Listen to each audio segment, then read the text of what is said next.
Hi hello welcome back to our channel Vani's diary. ఈ video అయితే అనుకోకుండా స్టార్ట్ చేశాను. బయట క్లైమేట్ చూస్తే చాలా చల్లగా వర్షం పడేటట్టు ఉండింది. ఈవినింగ్ వాక్ వెళ్దాం అనుకున్నాను కానీ మళ్ళీ వర్షం సడన్గా వచ్చేస్తే నానిపోతామనేసి వెళ్ళలేదు. ఇంక ఈ విధంగా క్లైమేట్ కూల్గా ఉండేసరికి ఏదైనా స్పైసీగా తినాలనిపించింది. ఇంకా బజ్జీలు బోండాలు ఇవన్నీ బంద్ చేశాము ఈ మధ్య. అంటే ఇంట్లో ఫెస్టివల్ టైంలో కూడా అంతగా ఇష్టపడడం లేదు డీప్ ఫ్రై ఐటమ్స్ అంతా. ఇంక అందుకనేసి ఏం చేద్దాము అని ఆలోచిస్తూ ఉంటే వెజిటేబుల్స్ అన్నీ ఉన్నాయి ఇంట్లో. అందుకనే బిసిబిల్లాబాత్ చేసుకుందాం వేడివేడిగా అనేసి వెజిటేబుల్స్ అయితే కట్ చేసి పెట్టాను. అండ్ అలాగే రైసు పప్పు కూడా సోక్ చేసి పెట్టాను కొద్దిసేపు నానితే బాగుంటుందనేసి. ఇంకా వీటికి అన్నీ రెడీ చేసి పెట్టేసి ఇంకా నేనైతే ఫేస్ వాష్ చేసుకొని దీపం పెట్టాలి. అంటే టైము అప్పటికే 5:30 5:45 అలా అవుతుంది. అన్నీ ముందుగా రెడీ చేసి పెట్టుకునేస్తే తొందరగా అయిపోతుంది కుకింగ్ అనేసి ఈ విధంగా రెడీ చేసి పెట్టుకున్నాను. ఇది ప్రాసెస్ అయితే చాలా సింపుల్గా ఉంటుంది కానీ కొంచెం క్వాంటిటీ ఎక్కువ చేస్తున్నాం కాబట్టి కుక్ అవ్వడానికి కొంచెం టైం పడుతుంది. మళ్ళీ ప్రెషర్ కుక్కర్లో చేస్తాం కదా, కొంచెం టైం పడుతుంది. అందుకనేసి కొంచెం తొందరగా స్టార్ట్ చేసామంటే ఎర్లీగా తినేయచ్చు. ఇంక ఇక్కడైతే నేను పూజ కూడా కంప్లీట్ చేసుకున్నాను ఈవినింగ్. ఇంకా మనం కుకింగ్లోకి అయితే వచ్చేద్దాము. ఇంక నేను ఇక్కడ కుక్ చేయడానికి అనేసి వచ్చాను. ఇంకంతలోపే మయాంక్ అయితే హోంవర్క్ రాస్తుంటే కంప్లీట్ చేసుకొని వచ్చి చూపించాడు. ఇంకా వాడిది కూడా అట్లా ఫినిష్ చేసేసి పంపించేసి ఇంకా ఫస్ట్ ప్రెషర్ కుక్కర్ అయితే తీసుకున్నాను. ఇది 5 లీటర్స్ కుక్కరు. నేను ఇదైతే వాటర్లో నానబెడుతున్నాను గ్యాస్ కట్టు. ఎందుకంటే మళ్ళీ వాటర్ అంతా బయట వచ్చేస్తాయి కదా, అందులో ఎక్కువ క్వాంటిటీ చేస్తున్నాము అందుకనేసి. ఇంక ఇప్పుడైతే ప్రెషర్ కుక్కర్లో కొంచెం హీట్ అయిన తర్వాత ఒక 2 టేబుల్ స్పూన్స్ అయితే ఆయిల్ వేసాను. ఇది పల్లీల్ని మిషన్కి తీసుకెళ్ళి ఆడించిన ఆయిల్ అనమాట, అందుకే కొంచెం ఎల్లోగా ఉంది కలరు. ఇందులోకే ఆవాలు అలాగే కరివేపాకు ఒక 4 అయితే గ్రీన్ చిల్లీస్ వేసాను. ఇంకా ఒక ఆనియన్ అయితే కట్ చేసుకొని వేసాను. ఇవి మరీ బాగా ఫ్రై అవ్వాల్సిన అవసరం లేదు, కొంచెం ఫ్రై అయితే సరిపోతుంది. ఇంక ఇందులోకి నేను ముందుగా కట్ చేసి పెట్టుకున్నాను కదా, వాటర్లో నానబెట్టి పెట్టాను కదా, వీటిని అయితే కడిగేసి మళ్ళీ నీళ్ళు వంపేసి మళ్ళీ నీళ్ళు బట్టి పెట్టేశాను. ఇంకా ఇందులోకి అయితే గుమ్మడికాయ, బీన్స్, క్యారెట్, ముల్లంగి వేసాను. ఈ 4 మొత్తం మనకి చూస్తున్నారు కదా, ఆ బ్లూ కలర్ బౌల్ నిండక అయ్యాయి వెజిటేబుల్స్.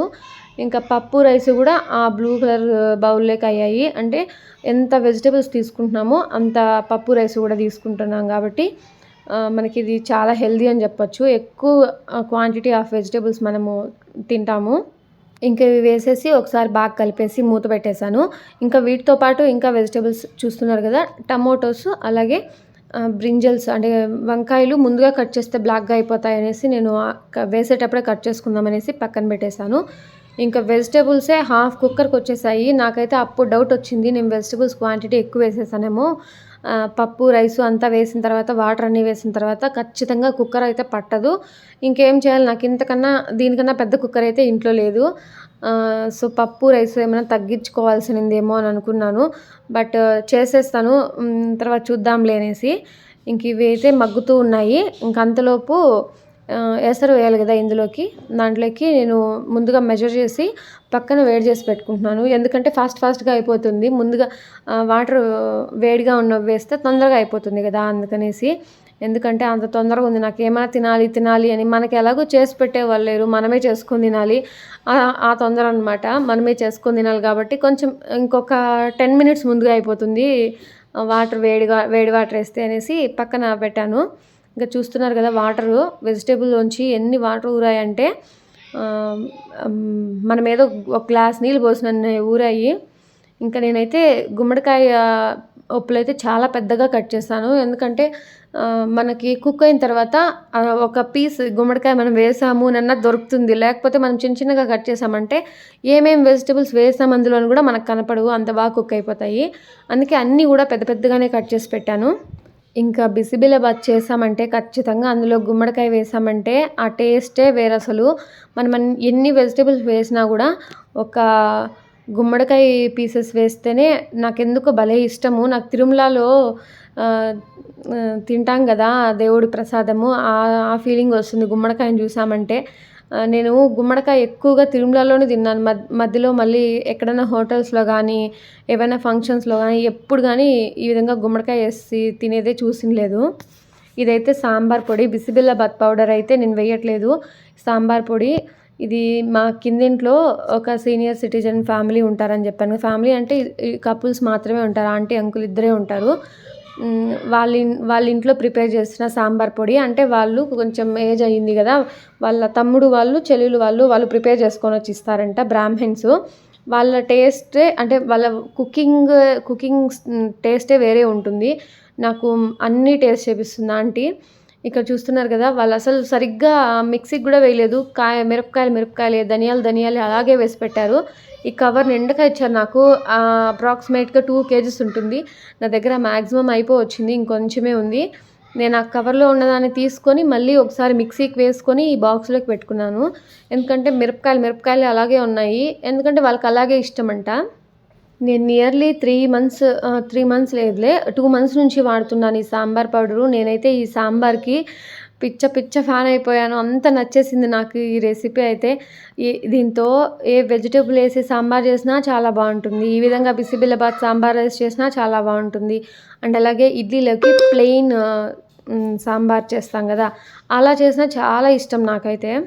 అందుకే వాళ్ళ ఇంటికి వెళ్ళి మరి ఈ సాంబార్ పౌడర్ ఎలా ప్రిపేర్ చేయాలనేసి నేను మెజర్మెంట్స్ అంటే కొలతలన్నీ రాసుకొని వచ్చి పెట్టుకున్నాను. మరి చెప్తే వింటే కూడా మర్చిపోతానేమో అనేసి ఒక పేపర్ పెన్ తీసుకెళ్ళి అందులో రాసుకొని వచ్చి నోట్ చేసుకొచ్చి పెట్టుకున్నాను. ఇంకా ఇక్కడ చూసారు కదా, నేను 3 స్పూన్స్ అయితే సాంబార్ పొడి వేసాను.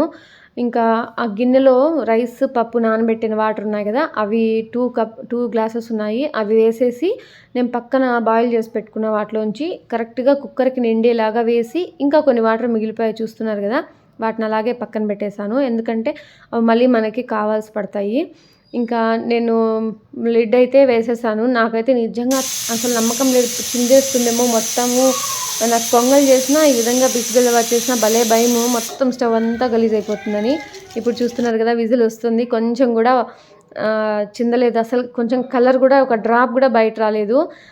ఆ విధంగా గ్యాస్ కట్ని మనం కుక్ చేసేంతసేపు వాటర్లో నానబెట్టేస్తే కనుక నేను చేసేదైతే అదే. ఒకవేళ మర్చిపోయానంటే ఆ రోజు అయితే స్టవ్ మొత్తం కడుక్కోవాల్సిందే నేను. ఇంకా 2 విజిల్స్ పెట్టేసిన తర్వాత ఆఫ్ చేసి, ఇంక ఈవినింగ్ కొంచెం ఇంట్లోనే ఉండి బోర్ కొడుతుంది కదా, మాకైతే పెద్ద బాల్కనీ ఏం లేదు. ఇంకా ముందరే ఈ విధంగా కొంచెం కొబ్బరి ఉంటే దాన్ని క్లీన్ చేసుకొని పీసెస్ లాగా కట్ చేసుకుంటూ ఉంటే ఇంకా వీళ్ళిద్దరూ వచ్చారు, పెద్ద మనుషులు. మా వాడైతే ఒక ప్లాస్టిక్ కత్తి తీసుకొని వచ్చాను, నేను కట్ చేస్తానమ్మా అనేసి. ఇంక వాడికి ఒక కొబ్బరి పీస్ ఇచ్చి కట్ చేయమని చెప్పేసి నేను నా పని చేసుకుంటూ ఉన్నాను. ఇంక వాడితో అసలు మామూలుగా ఉండదు. మా వాడు ఒక్కడుంటే చాలు, ఇంట్లో 10 మంది ఇంట్లో ఉన్నట్టు ఉంటుంది. కాసేపు వాళ్ళ అన్నతో ఆడుకుంటాడు. ఇంకా మయాంక్ అయితే పెద్దగా ఆడుకునేదేమి ఉండదు. కొద్దిసేపు ఏదైనా గగన్తో ఆడుకుంటాడు, మళ్ళీ వాడి బుక్స్ ఎత్తుకొని ఏదో డ్రాయింగ్ చేసుకుంటా కలరింగ్ చేసుకుంటా ఉండిపోతాడు. ఇంకా మయాంక్ ఆ పనిలో ఉంటే వీడికి బోర్ కొట్టేస్తుంది. అప్పుడు ఇంక నా దగ్గరకు వచ్చేసి ఈ చిన్న అల్లరి కాదు అసలు, నాకు ఇంకేం పని చేసుకునేడు. నేను ఎప్పుడైనా అలా సింగిల్గా కూర్చొని మొబైల్ చూసుకుంటా ఉంటే ఇంకా మొబైల్ కూడా పక్కన పడేయాల్సిందే. ఈ విధంగా వచ్చి మింద కూర్చునేసి ఏదేదో మాటలు చెప్తా, మాటలు చెప్పి ఊరిచ్చేస్తాడంటే అట్లా ఆడిచ్చేస్తాడు నన్ను. ఇంకా వీడు ఎంత అల్లరి చేసినా, ఎంత అతి చేసినా, ఎంత కోపం వచ్చినా కూడా వీడి ఎక్స్ప్రెషన్స్ వాటితో మమ్మల్ని అయితే మాయ చేసేస్తాడు. మయాంక్ నిజంగా చెప్పాలంటే మయాంక్నే బాగా ఎక్కువ కొట్టేదాన్ని కూడా నేను కోపం వచ్చినప్పుడు. వీడినైతే చాలా తక్కువ కొట్టింది లేదు. ఇంకా అతి కూడా మయాంక్ అసలు అతే లేదు. వీడితో పోల్చుకుంటే అసలు నథింగ్. వాడు అల్లరే లేదు. వాడి పాటికి వాడు రాసుకుంటా వాడి పాటికి వాడు ఉంటాడు. ఇంకా ఈయన గారు కొత్త స్పెట్స్ అయితే కొన్నారు. అంటే ఈ మధ్య కాదు, ఒక 4 months అయింది. అప్పుడు గుర్తొచ్చినప్పుడంతా కొంచెం కొత్తగా ఏదైనా డ్రెస్ వేసుకున్నప్పుడు అలాంటప్పుడంతా ఈ విధంగా స్పెట్స్ తీసుకొని పెట్టుకుంటూ ఆడుకుంటూ ఉంటారు. ఇంకా మా కిందింట్లో సీనియర్ సిటిజన్ ఆంటీ అంకుల్ ఉంటారని చెప్పాను కదా, ఇంకా వాళ్ళకైతే వీడు మంచి టైంపాస్ అనమాట. ఇక్కడ చూసారు కదా, అక్కడికే రెడీ వెళ్తున్నాడు. ఏ టైం పడితే ఆ టైంలో అజ్జి వాళ్ళ ఇంటికి వెళ్ళేసి వస్తాను అని వెళ్ళిపోతాడు. ఇక్కడ కింద ఆంటీనే కాల్ చేస్తారు రమ్మని. ఒకవేళ తను బయట ఉంటే కనుక ఈ విధంగా గేట్ ఓపెన్ చేసి పిలుస్తారు, గగన్ మయాంక్ అని పిలుస్తారు. ఇంకా అప్పుడు వీళ్ళు రెడీగా స్లిప్పర్స్ వేసుకొని వెళ్ళిపోతారు. ఇంకా కొంచెం మొబ్బైంది కదా, చీకటి ఉంది, వద్దు అంటే గొగ్గు వస్తుంది వెళ్ళొద్దు అంటే చాకు తీసుకుని వెళ్తున్నాడు. గొగ్గు వస్తే దాన్ని చంపేస్తాను అనేసి స్పెట్స్ పెట్టుకొని నైఫ్ తీసుకొని ప్లాస్టిక్ నైఫ్ ఒకటి తీసుకొని వెళ్తున్నాడు. ఇంకా కిందకెళ్ళేసి మయాంక్ ఇద్దరు వెళ్తున్నారు. కొంచెం సేపు ఆడుకుంటారు వాళ్ళతో, బాగా టైంపాస్ అవుతుంది వీళ్ళిద్దరితో వాళ్ళిద్దరికి. ఇంకెప్పుడైనా ఒక 2-3 డేస్ ఊరికి అలా వెళ్ళామంటే వాళ్ళు ఆ 2-3 డేస్ మాకు భలే బోర్ కొట్టేస్తుంది అని ఫీల్ అయిపోతూ ఉంటారు ఆంటీ అంకుల్ పిల్లలతో ఉండి. ఇంకా కిందికెళ్ళి చెరొక చాక్లెట్ తీసుకొచ్చారు. ఇంకా వాటినైతే ఏం ఎక్స్ప్రెషన్స్ ఉంటాయో మొహంలో అట్లే వెలిగిపోతూ ఉంటుంది చాక్లెట్ చూసేసరికి. నేనైతే మ్యాక్సిమం చాక్లెట్స్, బిస్కెట్స్ ఇవేమీ ఇవ్వను. ఇంకా వాళ్ళే ఇస్తుంటారు పోయినప్పుడంతా ఒక చాక్లెట్, బిస్కెట్ ఏదో ఒకటి. ఇంక ఇక్కడ చూసారు కదా, బాగా ప్రెజర్ అయితే వెళ్ళిపోయింది. చూసేసరికి కొంచెం గట్టిగా అనిపిస్తుంది కదా. బిసిబిలాబాద్కి అయితే ఈ కన్సిస్టెన్సీ అసలు బాగుండదు. నేను ఇంకా వాటర్ మెజర్మెంట్ అయితే చెప్పలేదు కదా. నేను రైస్, పప్పు 2 కలిపి ఈక్వల్గా 2 కప్స్ రైసు, 2 కప్స్ పప్పు తీసుకున్నాను. అంటే టోటల్ 4 కప్స్ అయింది కదా. 4 కప్స్ దీనికి 16 కప్స్ వాటర్, అంటే 1:4 రేషియో వేసాను. సో ఇప్పుడు ఆ సపరేట్ పాత్రలో మిగిలించాం కదా, వాటిని మళ్ళీ వేడి చేసి, అంటే చన్నీళ్ళు అలాగే వేయకూడదు, దాన్ని బాగా మళ్ళీ వేడివేడిగా ఉన్నట్టే వాటర్ మళ్ళీ ఇందులోకి వేసి కలిపామంటే మనకి టేస్ట్ మారదు, ఏం మారదు, చాలా బాగుంటుంది. కన్సిస్టెన్సీ మాత్రం కొంచెం లిక్విడ్గా వస్తుంది, తినడానికి అదే బాగుంటుంది. ఇంకా మనం సపరేట్గా వాటర్ కలుపుతున్నాం కదా, టేస్ట్ తగ్గిపోతుందేమో అని అనుకోవద్దు. ఎందుకంటే మనం కావాల్సిన కారం, ఉప్పు అన్నీ ముందుగానే వేసాం కాబట్టి ఆ వాటర్ వేడి చేసి వేసామంటే ఏ మాత్రం టేస్ట్ కూడా మారదు. కన్సిస్టెన్సీ మాత్రం ఈ విధంగా 1:4 రేషియో తీసుకుంటేనే మనకు కరెక్ట్గా సరిపోతుంది. ఇంక మేమైతే తినేసాము. నాకైతే భలే నచ్చేసింది. ఇంక ఇక్కడ వంకాయ ఉంది కదా ఒక పీసు, అది పొడువుగా కట్ చేశాను. దాన్ని చూసి మా వాడు చాప వేసావు కదమ్మ అని ఫిష్ దొరికిందంట వాడికి బిసిబిలాబాద్లో. అది ఫిష్ కాదు దాని వంకాయ అంటే, అమ్మ నీకు తెలియదమ్మా అది చాపమ్మా, ఫిష్ అమ్మా అని చెప్పి తింటున్నాడు. ఒకవేళ మీ దగ్గర సాంబార్ పౌడర్ లేకపోతే దీన్ని బిసిబిలాబాద్ పౌడర్ అనేసి దొరుకుతుంది కదా షాప్స్లలో, ఆ పౌడర్ ప్యాకెట్స్ ఒక 2 వేసేసి ఇంత క్వాంటిటీ అయితే చేసుకోవచ్చు. ఇంకేదైనా స్పైసీగా అలా తినాలనిపించినప్పుడు బయట ఫుడ్ కాకుండా ఈ విధంగా ఈ రెసిపీ చేసుకొని తినండి. మనకి క్రేవింగ్స్ కూడా తగ్గుతాయి, అండ్ అలాగే జంక్ ఫుడ్ కూడా అవాయిడ్ చేసినట్టు అవుతుంది, హెల్దీ ఫుడ్ తీసుకున్నట్టు అవుతుంది. అండ్ మీరు కూడా ఈ రెసిపీని ఇంట్లో ట్రై చేసి ఎలా కుదిరింది కామెంట్ చేయండి. అండ్ ఛానల్ ఏమైనా కొత్తగా చూస్తున్నట్లయితే సబ్స్క్రైబ్ చేసుకోండి. Thanks for watching. బాయ్.